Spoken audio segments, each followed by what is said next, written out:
Our people really are suffering from hunger because of climate change. We are worried. Climate change is here with us. Health issues are now at an alarming level. So every year, Africa is getting hotter and hotter. It does so faster than the global average.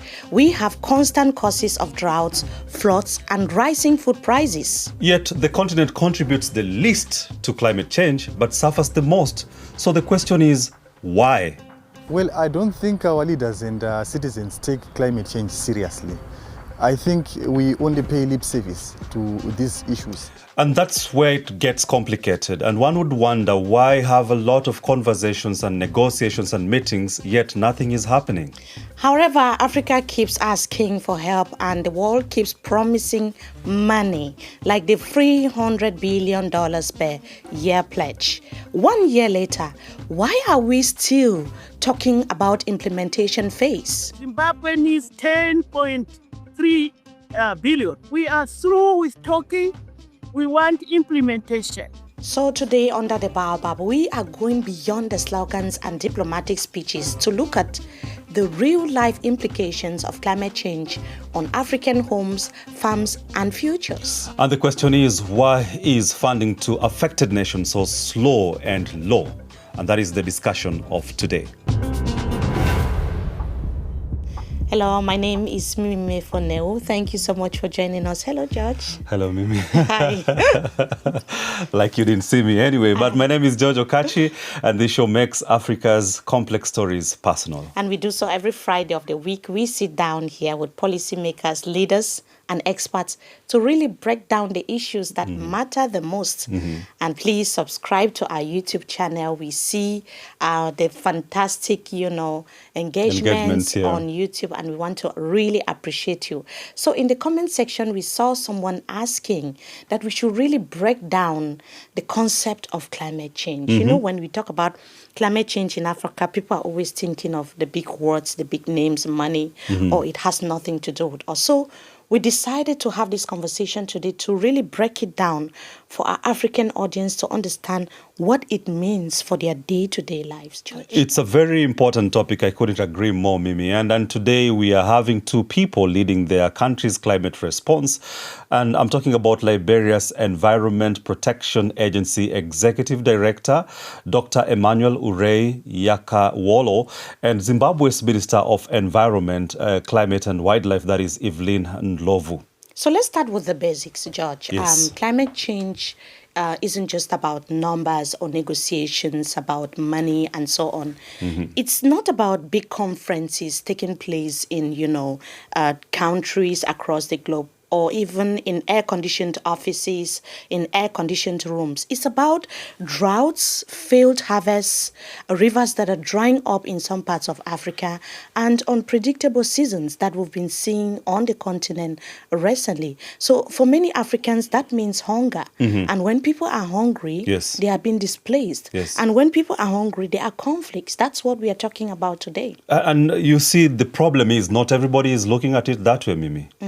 And we are seeing a lot of, skepticism when it comes to climate change. And people seem so detached from it. And it's a conversation that we should continue to propagate. And for example, in Zimbabwe, we are told that nearly 8 million people are food insecure. That is a very huge number, Mimi. And also in Liberia, 81% face moderate severe food insecurity. And we're talking about 93%. Totally food insecure in Liberia. In Liberia, which, today, because we are talking about just Liberia and Zimbabwe, this is a situation that we are seeing across the continent of Africa. So many countries affected by climate change. I can also vividly recall when I was a young child, just growing up in Cameroon, the rainy season was panning between April and September. I can remember vividly. And later, this started drifting. Our parents were not sure anymore when it's raining or when it's sunny, because we have just two weathers in Cameroon. We have the rainy and the dry season and the rainy season. So right now, when I speak to my parents, my uncles and my aunties back home, they will tell you we don't know when to sow our seeds because we are not sure when it's going to rain and when it's going to be sunny. So it's becoming a big thing now in Cameroon. And I see that also affecting even farmers and a lot of communities in other parts of Africa. What about Kenya, George? Yeah, definitely. In Kenya, where I grew up, definitely, Mimi, and I grew up in a predominantly farming, society, and with this, erratic weather conditions and weather patterns, it makes it so difficult for people to actually do proper farming, proper planning into the farming itself, and you see, when a society which was so much dependent on, subsistent farming for just feeding the family. And it was the pride of the society. Right. If you are doing your farming right, then it's the pride within your community that you're doing something right. But with the erratic patterns, they have nowhere to depend on. They don't know what to do. They don't know how to, react whenever their, crops fail. Yes, these erratic patterns actually mean that when you are expecting sun, it's raining. It's raining, yes. Yes, so sometimes you are expecting that places should be hot and it's just cold. And just to bring our listeners and viewers up to speed, of course, we had the COP30. COP is a conference where people speak about climate mitigation actions in Brazil. And there is where we spoke with Dr. Emmanuel Yakawolo. And the first question was, how is Liberia dealing with the situation? And what are the mitigation efforts in Liberia? We partner like the International Atomic Agency to be able to produce rice varieties that is shorter in terms of production. We have worked on a particular variety right now. The production used to be around 120 days. We call it down to 80 days. That is adaptation. For that reason, we need to innovate. So some of the innovations are ongoing. Job creation. Part of the arrest agenda is to be able to put young people to work. So there are a lot that we have achieved and will continue to achieve them until we can get poverty under control, because climate change itself is border on poverty reduction. The more we work in terms of creating green economy, the more we put people to work, and our young people can benefit, and they can have a better life now, and we can pass our life to generation to come. They say charity begins at home, and as we are talking about negotiating for solutions from the big polluters, Liberia already faces high food insecurity. Over 81% of the population experience moderate or severe food insecurity, and 93% cannot afford a healthy diet. How are you planning to solve that? There's, I think, a World Bank report came out last week.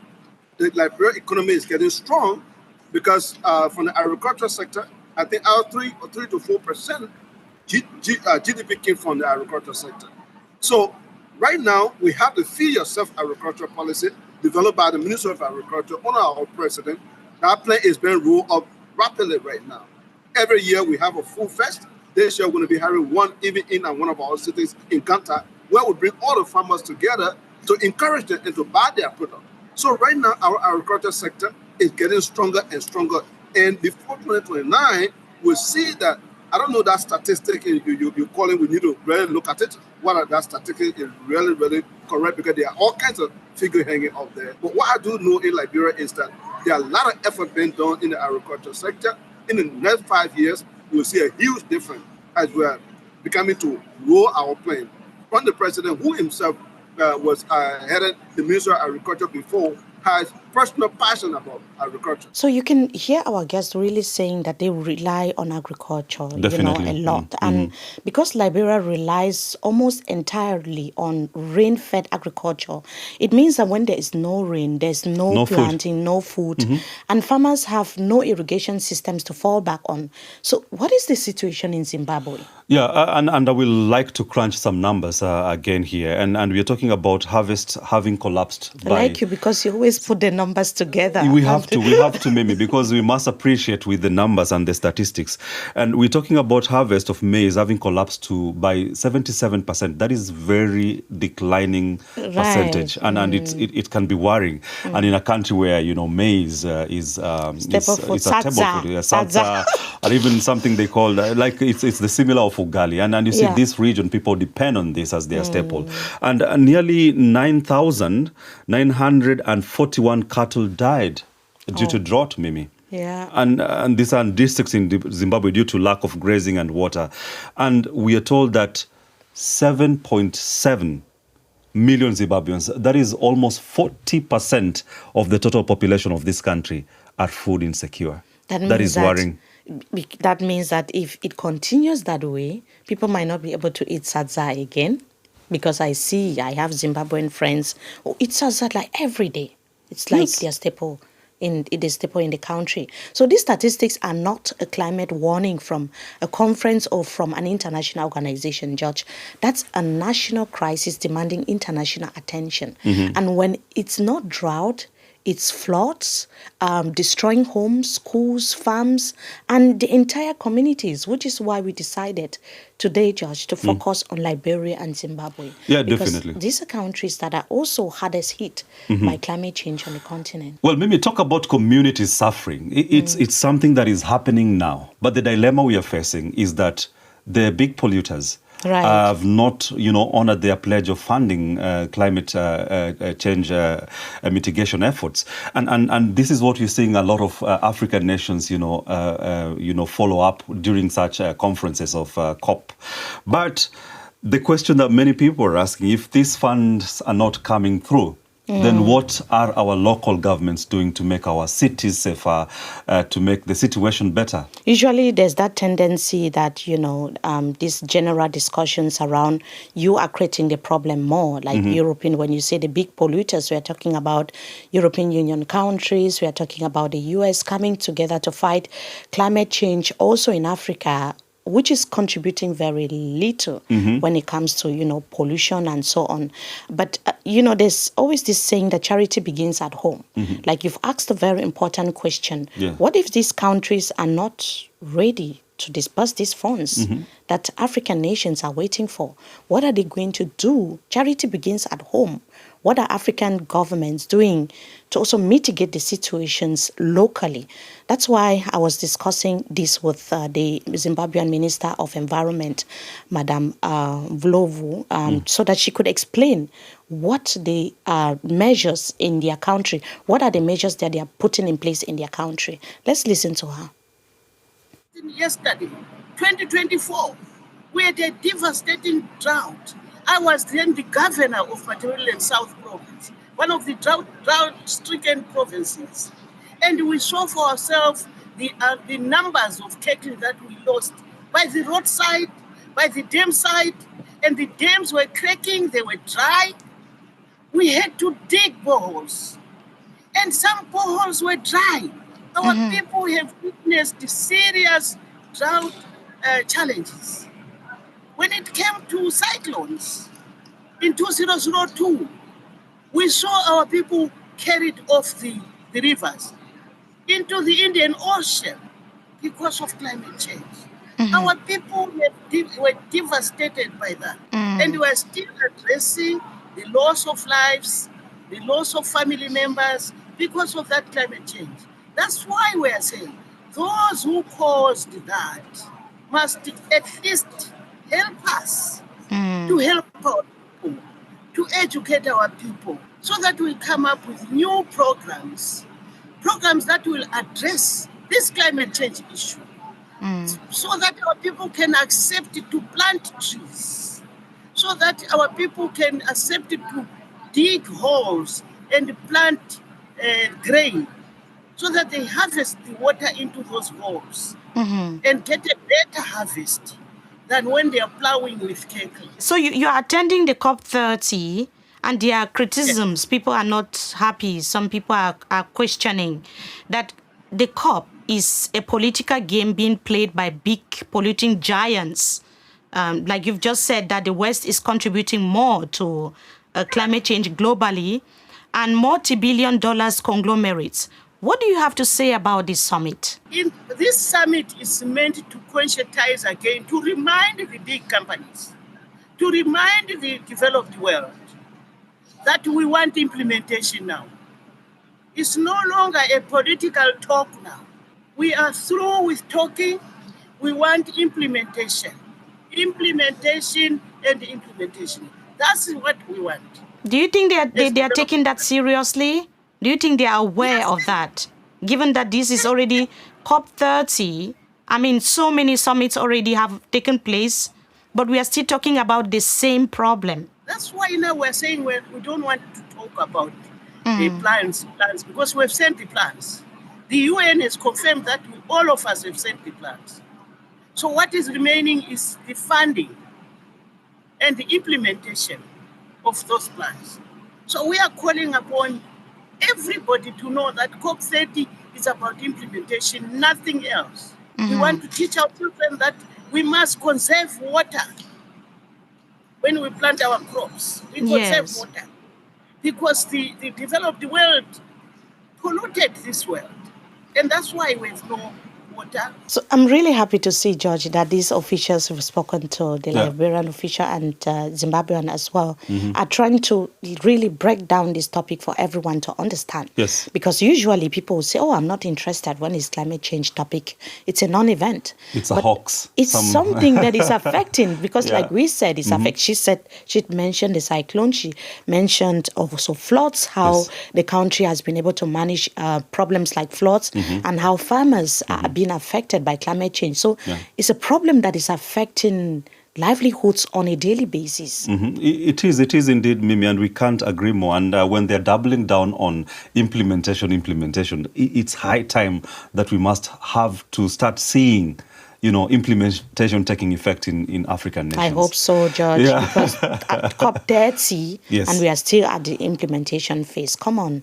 Yes. And the beauty of Under the Baobab is that normally we have to have diverse and multi-diverse perspectives on issues we are talking about. And to help us in doing that, we normally talk to people who are part of our community. And that's why our reporter, Privilege Mushaniri, in Zimbabwe spoke to some Zimbabweans in Harare, and also Maxwell Sook spoke to some Ghanaians in Ghana. We are worried. Climate change is here with us. Health issues are now at an alarming level. People are getting cancers that cannot be explained. All that because of changes to the weather, the climate and everything. Well, I don't think our leaders and citizens take climate change seriously. I think we only pay lip service to these issues. But look, Africa is at the receiving end of climate change issues. And I believe it is high time we take a leap forward and make sure that when these issues are being discussed at a global stage, we get a big voice, because we're the ones that are at the suffering end. Look at the droughts, look at the flooding, and also look at food insecurity. We're the ones that are suffering the most. The issue that should be at the forefront, that it should be at the core of discussion that our African leaders should be pushing is about grant-based financial assistance, not loan-based.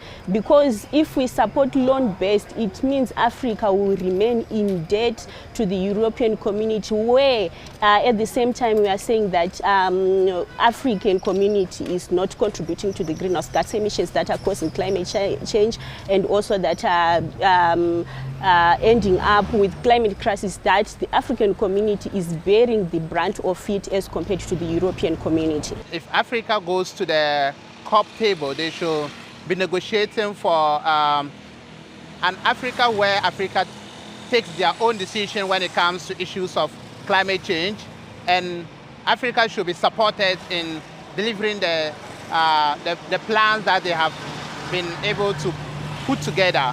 We agree to the fact that we cannot be dependent on rain-fed agriculture, and that's the reality. If our rains are not stable, it keeps fluctuating. We don't know when it's coming, we don't know when it's stopping. Maybe it's hard time we start doing our own water-fed agriculture. I'm talking dams, I'm talking irrigation setups for farmers to be able to produce instead of always waiting for the rain. Climate change is affecting a lot, but just a few people are talking about it. E.g., I think that if we introduce climate change into our junior high and senior high curriculums and give these children heads up about what climate change is and all of that, they understand what role they have to play at their own levels to tackle this issue, then it's also one of the ways that we can tackle climate change. And so there's more to be done. Okay, so some time ago, a lot of farmers were complaining that there's no rain, and their food were dried out and all were spoiled. This all boils down to climate change. what happened was that it didn't rain for more than 3 months, right? If I'm not wrong, more than 3 months. And then the only thing we could think of was to organize a praying session. Praying is good, all right, but I think we could have done some scientific investigation to find out what actually went wrong, what happened, and there was a climate change that affected farmers. That was what we were supposed to make some funds for, to find out what's happening, but not to organize praying. Is okay, we could have still prayed, but we should have done what was needed as well. So one thing is certain, they have identified that it's a big problem from all the people that we listen to. Yeah. And they are also thinking that their countries are not doing enough to identify these problems and provide solutions. Because we could hear young people talking about climate change and stating that if there is no rain, this is what should be done. There are also solutions. Yeah. And mitigation. also mitigation. So when I also listen to the officials talking about climate change, I have the impression that, yes, they know what they are talking about. But how far is the continent when it comes to climate change? Is Africa ready to tackle this problem or not? That is a very fair question, Mimi. If Africa is ready, obviously they will tell you issues of mitigation and adaptation. We have to adapt. If things are happening the way they're happening, we just have to adapt because life must go on, definitely. But critically, is what are the top polluters doing in terms of, helping the mitigation and adaptation efforts? What are they doing actually? And what is the push for? To what level will the African nations manage to push? And if they're not pushing, then, like the young lady is saying, how are we trying to adapt to the situation? Will we continue depending on rain-fed agriculture, or we should now shift the mindset and now start depending on brain-fed agriculture? So, for example, Liberia still has one of West Africa's remaining forests, but deforestation is increasing as well. Zimbabwe faces similar pressure, which means that floods, droughts and economic hardships that we see every day would only get worse in these countries. Yes, definitely. And that's why it is critical to ask hard questions to these officials.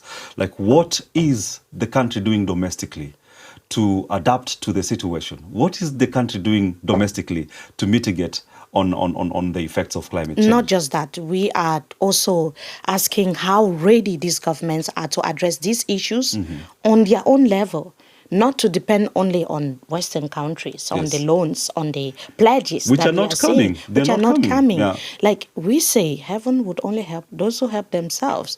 Let us hear what the official from Liberia and also the Zimbabwean Minister of Environment had to say about what they are doing independently to fight climate change without relying on Western support. As government, we have raised our own resources.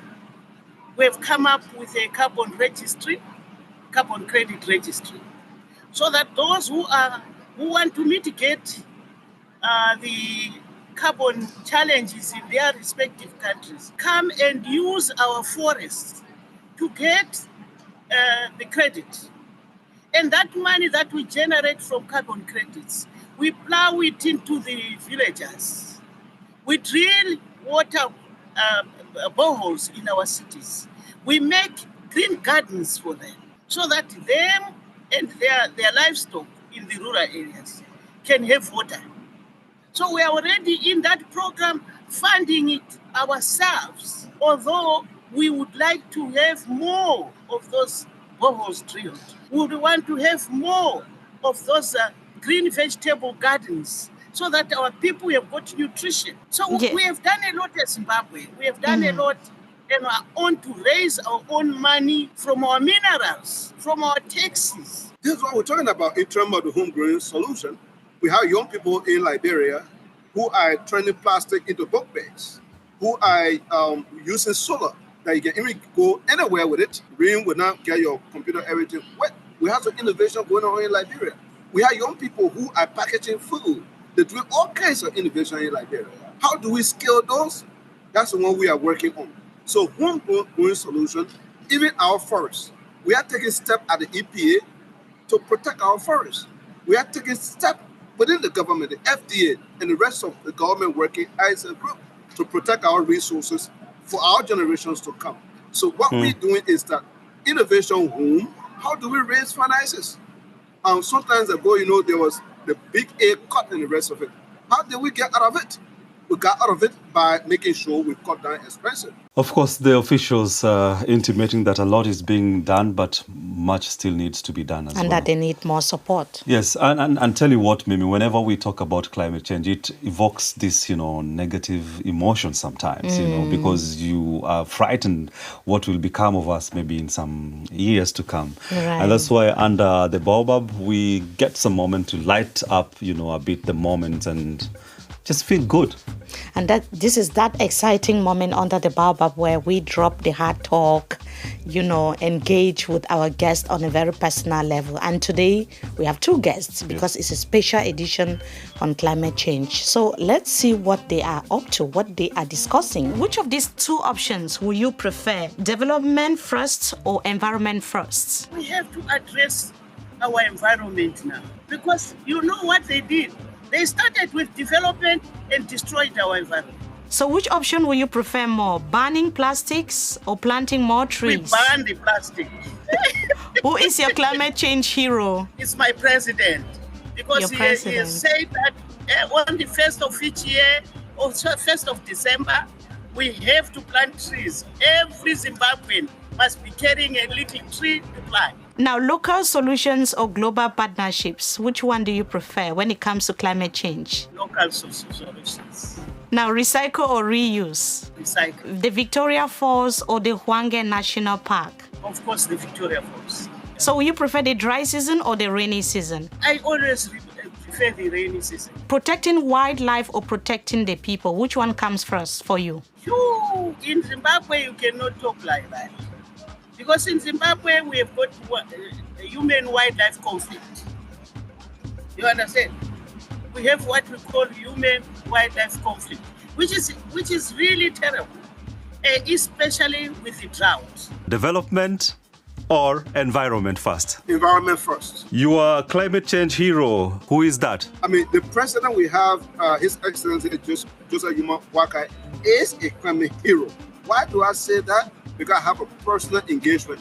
I'm in charge of enforcing environmental laws of the country. It takes a lot of courage to do that. But we are enforcing the law, and each time we go to him, he says, go and enforce the law. And so for that reason, he is my climate change hero. Local solutions or global partnerships? I take local solutions. Rainy season or dry seasons, which one are your favorite? Rainy season. Protecting wildlife or protecting people, which one comes first for you? Protecting people. And all of them. Yes. Their climate heroes are their presidents. Do you have a hero in terms of climate change advocacy? None so far, to be honest. And you? Your president? No. Okay. Neither do I have one at the moment. But of course, my hero What are about everybody. Your president? Not at the moment. All people who are trying to do anything, even in the little way possible, to drive the agenda of, mitigation and helping people understand that climate change is here and we should deal with it. Yeah, we applaud that generally. So during today's conversation, my take home is climate change is not abstract. It's not something that is coming from somewhere. It's about your taps running dry, food not being on your table, and food prices like bread, just basic food in the market being absent. And I also, the take home for me also is I've also discovered that the leaders are speaking more than they are acting, and they're depending more on other countries to come in and solve local problems. I think there's need for more efforts on local governments in Africa to see how to, first of all, sensitize the population and look for ways to start solving some of these problems before calling for foreign aid. Yeah, definitely. That cannot be overemphasized. And waiting for global funds won't save us. African nations need adaptation now, stronger cities, climate-smart farming, and better water systems. And COP30 may be about implementation, but Africans also need implementation at home, like I said, not just on the global stage. And if this is a topic that touched to particularly, let us see what your thoughts are in the comment section. Definitely. What are the climate challenges you are seeing and where you live? Drought, floods, food prices and water scarcity. Tell us more about this on the comment section. Under the Baobab is on Spotify, Apple Podcast, and DW Africa's YouTube channel, DW Africa. Please share, like, comment, and keep being part of the conversation. Of course, my name is George Okachi, and many thanks for following this conversation. And I am Mimi Mefoneo. Thank you for watching.